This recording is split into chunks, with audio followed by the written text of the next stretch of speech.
بسم اللہ الرحمن الرحیم۔ اس طلبہ کتاب الہدایہ جو 40 کا سبق نمبر 325 ہے، اور اس سبق میں انشاءاللہ جنس اقرار المریض باعتبار المقر به کے متعلق بات کریں گے، اور کتاب کی عبارت وَإِذَا قَرَّ الرَّجُلُ فِي مَرَضِ مَوْتِهِ سے لے کر لا يُقَدَّمُ أَحَدُهُمَا عَلَى الْآخَرِ تک ہوگی۔ آتے ہیں سبق کے متعلق اصول کی طرف۔ تو اصل نمبر 1، الاقرار لا يكون حجة على غیر المقر فلا يبطل به حق الغیر۔ اقرار صرف اور صرف مقر ہی پر حجت ہے، مقر کے علاوہ کسی اور پر حجت نہیں ہے، اسی وجہ سے اقرار کی وجہ سے غیر کا حق باطل نہیں ہوگا۔ الاقرار بالنسب من الحوائج الاصلیت، نسب پر اقرار یہ حوائج اصلیہ میں سے شمار ہوتا ہے۔ نمبر 3، الحوائج الاصلیت مقدمۃ علی الارث والدین، حوائج اصلیہ میراث اور دین پر مقدم ہے۔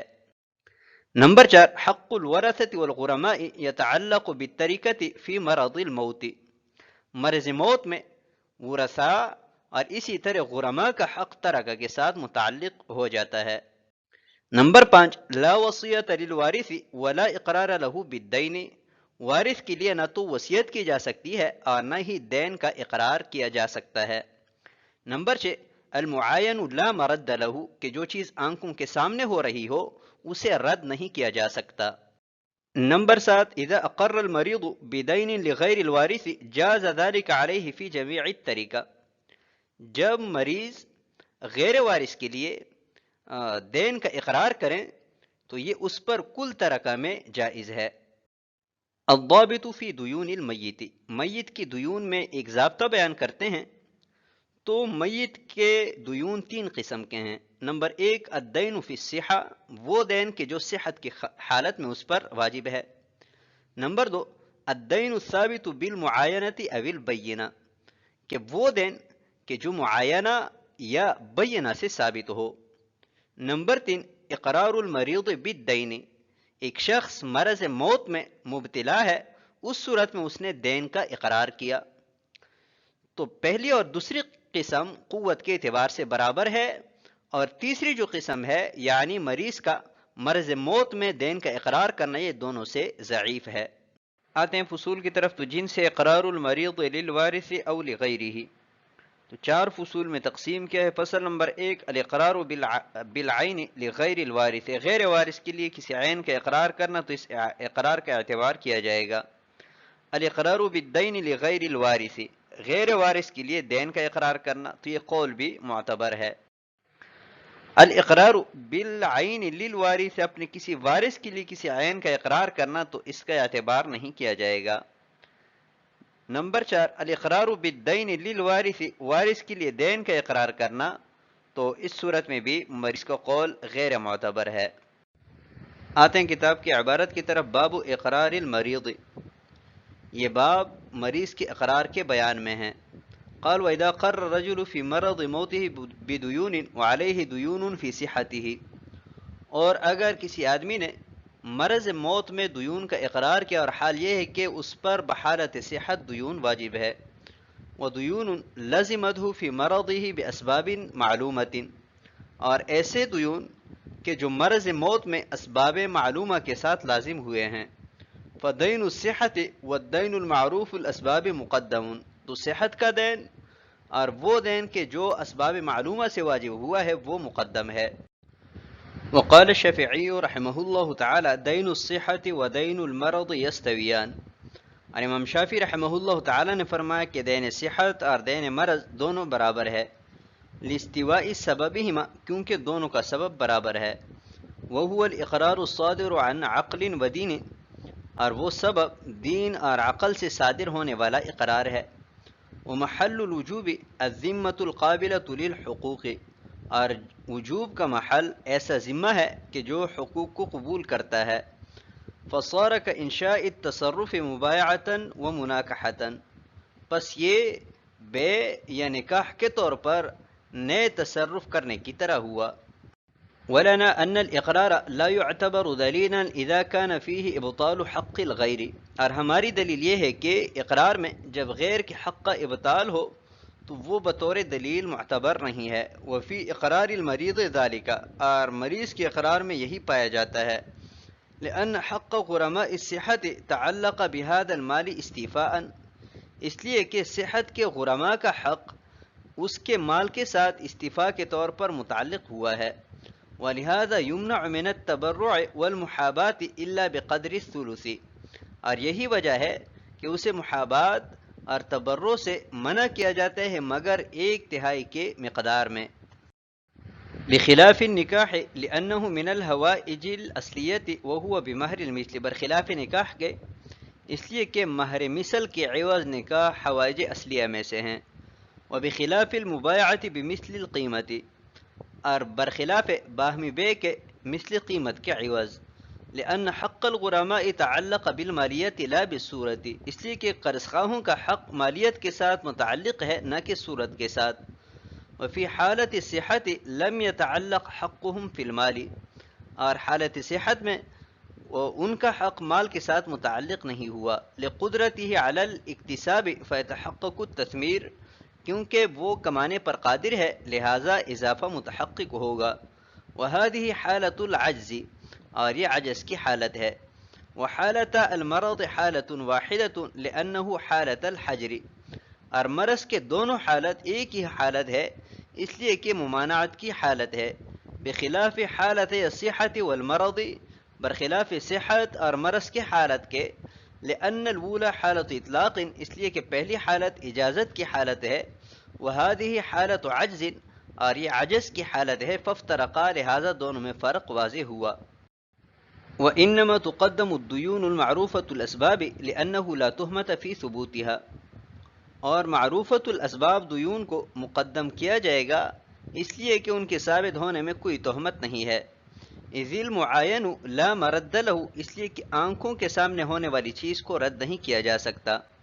وذلك مثل بدل مال ملكه او استهلكه وعلم وجوبه بغیر اقراره، اور اس کی مثال اس مال کے بدل کی طرح ہے کہ جس کا وہ مالک ہوا ہے یا اسے ہلاک کیا ہے اور اس کا وجوب اس کے اقرار کے بغیر معلوم ہوا ہے.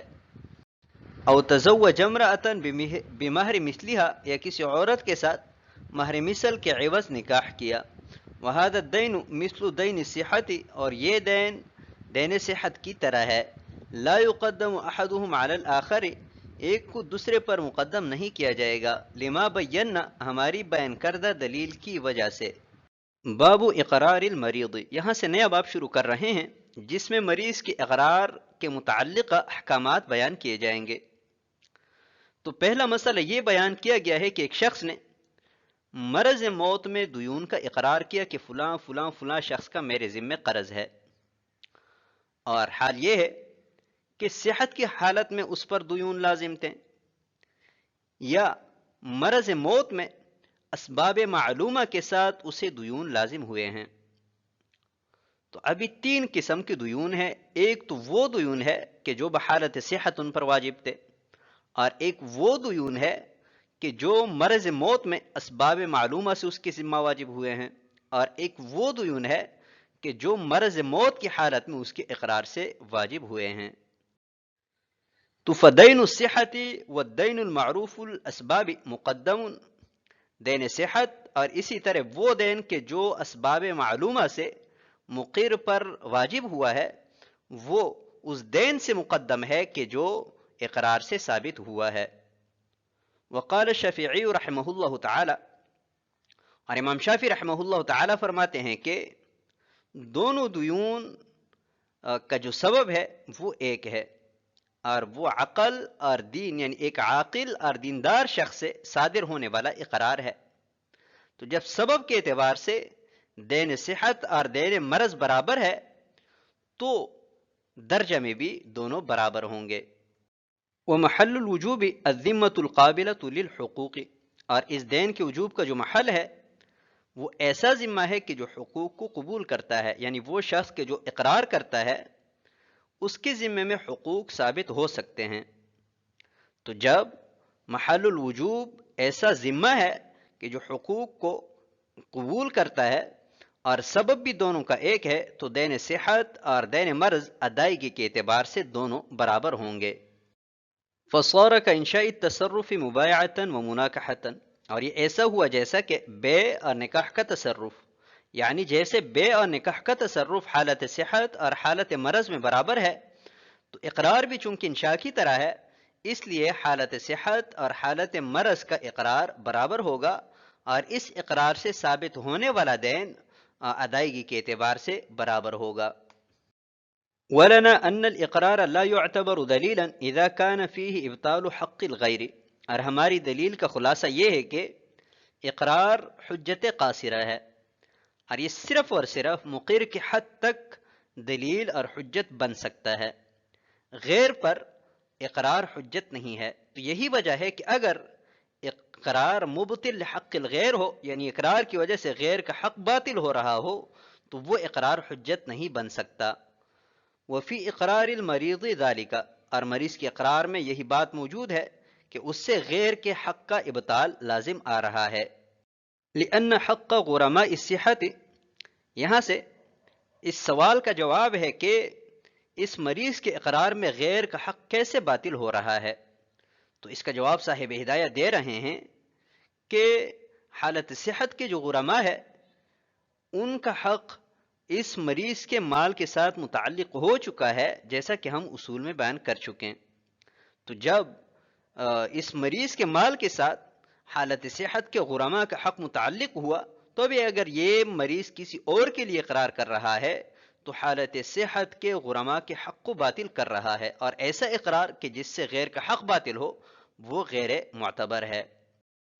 وَلِهَذَا يُمْنَعُ مِنَ التَّبَرُّعِ، ابھی اگر کوئی سوال کریں کہ آپ حضرات کے ہاں اس بات کی کوئی دلیل ہے کہ اس مریض کے مال کے ساتھ حالت صحت کے غرماء کا حق متعلق ہوا ہے، تو صاحب ہدایہ فرماتے ہیں کہ ہاں ہمارے پاس یہ دلیل ہے کہ یہ مریض تبرع نہیں کر سکتا، اور اسی طرح بے محابات شمپوشی کا معاملہ نہیں کر سکتا مگر اس کے مال کی سلوس میں، یعنی سلوس کی حد تک تو وہ محابات اور تبرع کر سکتا ہے، اس سے زیادہ میں وہ تصرف کا اہل نہیں ہے۔ تو اس سے معلوم ہوا کہ اس کے مال کے ساتھ ورثاء اور اسی طرح حالت صحت کے غرماء کا حق متعلق ہو چکا ہے۔ والمحابات، محابات بے میں چشم پوشی کر کے اپنے اصل قیمت سے کم قیمت میں فروخت کرنے کو محابات کہتے ہیں۔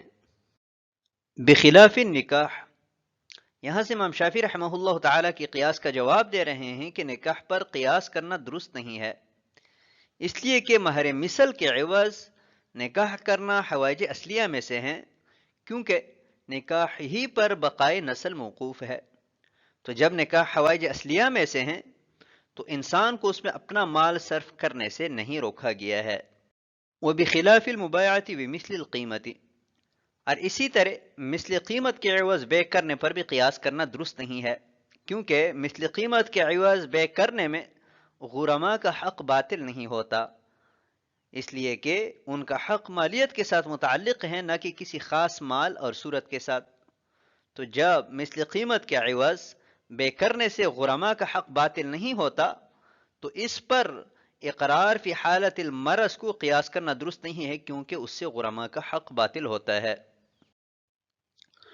وفی حالت الصحت، یہاں سے سوال ہو سکتا ہے کہ صحت کی حالت میں بھی غرماء کا حق مدیون کے مال کے ساتھ متعلق ہوتا ہے، تو بحالت صحت بھی اس کا اقرار درست نہیں ہونا چاہیے، کیونکہ اس سے بھی جن کا حق متعلق ہوا ہے ان کا حق باطل ہو رہا ہے۔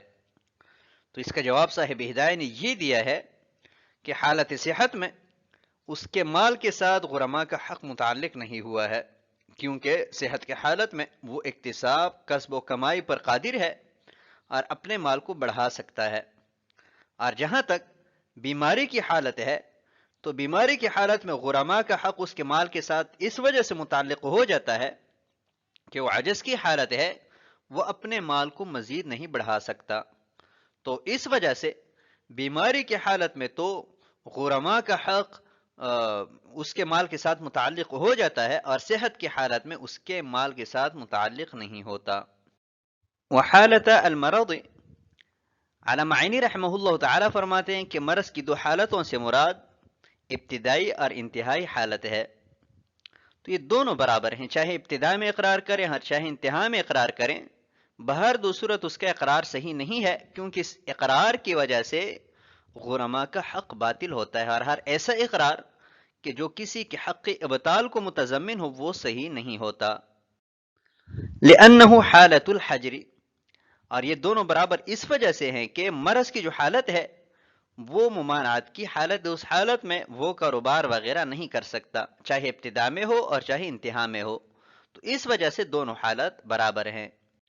بخلاف حالت الصحت والمرض، ہاں حالت صحت اور مرض میں فرق اس وجہ سے ہے کہ پہلی صورت یعنی حالت صحت وہ حالت اطلاق ہے، وہ ہر طرح سے کاروبار کر سکتا ہے اور اس میں اپنے مال کو بڑھا سکتا ہے، اور حالت مرض جو ہے وہ حالت عجز ہے، اس میں وہ کاروبار کرنے پر قادر نہیں ہے اور اپنے مال کو نہیں بڑھا سکتا، تو اس اعتبار سے حالت صحت اور حالت مرض میں فرق واضح ہوا۔ وَإِنَّمَا تُقَدَّمُ الدُّيُونُ الْمَعْرُوفَةُ الْأَسْبَابُ، دیون کے ہم نے 3 قسمیں بیان کی تھی، ایک تو وہ دیون ہے کہ جو حالت صحت میں لازم ہوئے ہیں، اور ایک وہ ہے کہ جن کے اسباب معلوم ہے، اور ایک وہ دیون کے جو اقرار سے یا حالت مرض میں ثابت ہوئے ہیں۔ تو ان میں سب سے مقدم حالت صحت اور وہ دیون کے جن کے اسباب معروف ہے وہ مقدم ہے۔